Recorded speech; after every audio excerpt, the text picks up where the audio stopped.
Ito naman, Ayan. mga double chin. Hindi, maganda ka pa rin. Anong ginagawa mo ngayon? Anong pinagkakabalan? Nagpaalam ako sa Viva. Ang dami kong ginawa sa Lovely Ladies Dormitory. Viva. Marami ako. Meron dami.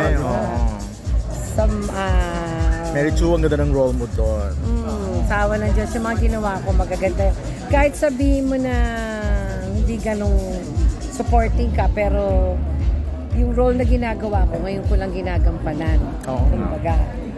And then ngayon, nagpaalam ako kay Boss Big. Medyo nag-focus muna ako dahil tatakbo ako Kagawad. Barangay Kagawad. Tambo. Sa Tambo. I'm sure may mga nagre-react Bakit from Kagawad? Senate to Kagawad. Tsaka naging president ka na daw? ano? Mahal ako. Naging Wala president naman- ka. Ang slogan ko, pakinggan, walang maliit na pwesto sa gustong magserbisyo. Oh! Hindi. Kasi, si Vandov kasi ngayon is siya yung pumalit sa akin bilang counselor. 9 years counselor ako.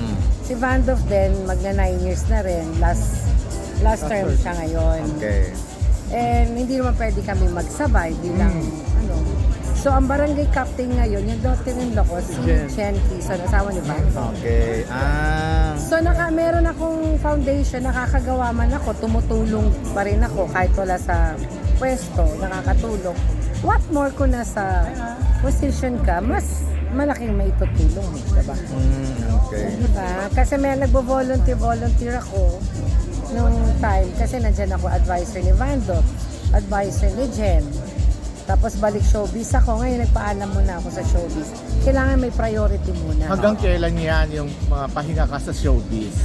Hindi, babalik tayo dyan. After- Babalik.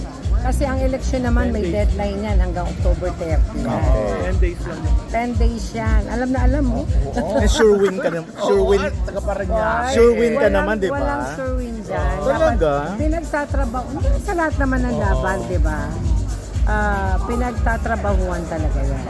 So, bali wala siyang taasan ka ng kilay. Parang, Nes, ba't naman Kagawad? Eh, Wala. Naging hindi- presidente ka pa nga ng councilors. Hindi ko iniintindi yung taas kilay. Iniintindi ko yung gagawin ko. Pwede sumali Para pa sa dyan. tao. Hello. Anong gagawin mo?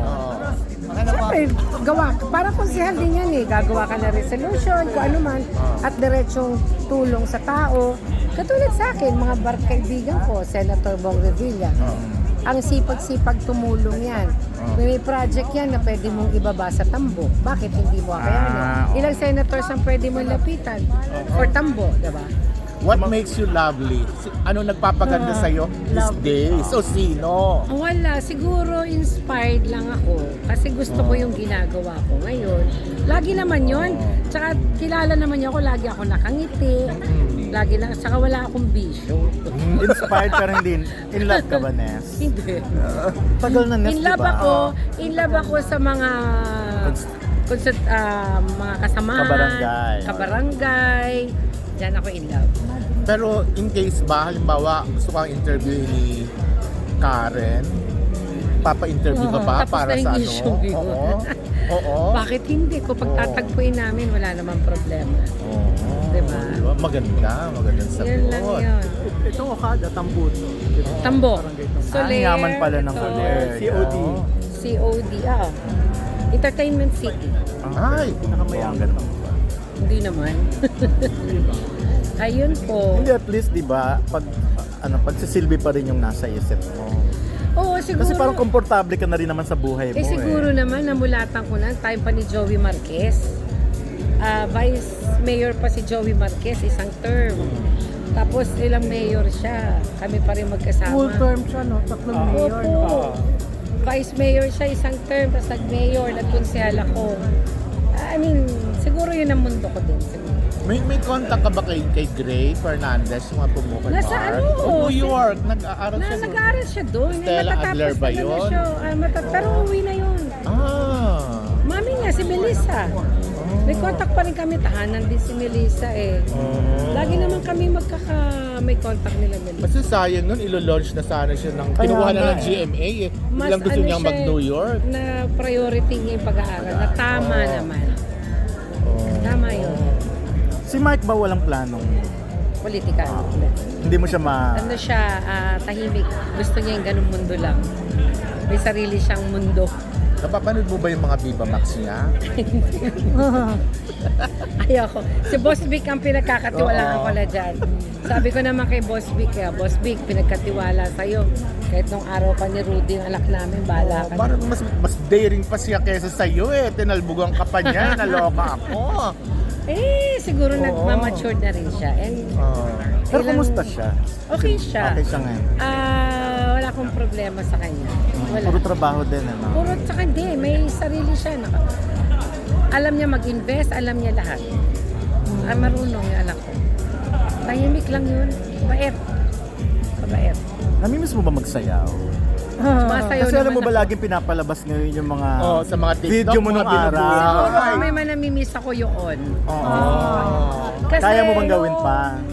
Diyos ko naman, sa table mo. Mga every week nakatangga sa Lovely. Hindi kasi lagi siya pinapalabas talaga. Oo Alam mo naman, ba yun? sumasayaw ako, pero siyempre yung kung ano na yung kaya Iba ng sayaw kaya mo. ng utak ko pero hindi kaya ng katawan. 'Di ba? May mga, lalo na sa akin, meron akong sleep disc ako. May sleep disc ako, may multiple sclerosis ako. So, hindi joke. Pero napapanood mo ba? Oo naman. Anong reaction mo pag nakikita mo? Siyempre, nagagandaan ako. Sila ni Res Cortez. Oo, yun nga yung latest. Yung kay Res Cortez, nakita mo Batang ba? bata pa Trending. talaga. Oo. Bongga Para kay bang Res naku, Cortez sana na. bumalik yung katawan ko. Kung Kahit- pwede mo lang ibalik, 'di ba? Oo. Bakit hindi? Kaya lang hindi pwede. Pero pwede pa naman, di ba? Ay, hindi na po. Magsayaw. Ay, sumayaw lahat naman tayo pwede. Oo. Pero may indak-indak na lang tayo. Maganda pa rin nakatanga, no? Ikaw. What? Pauso mo yun eh. Oo. Hindi, alam mo hindi makukumpleto ang ano pag di mo ginawa yun. Siya pa rin yung number one pinakamagandang mukha sa show. Parang sabi ni kanina yun, ni Jackie Lu. Di po? Okay.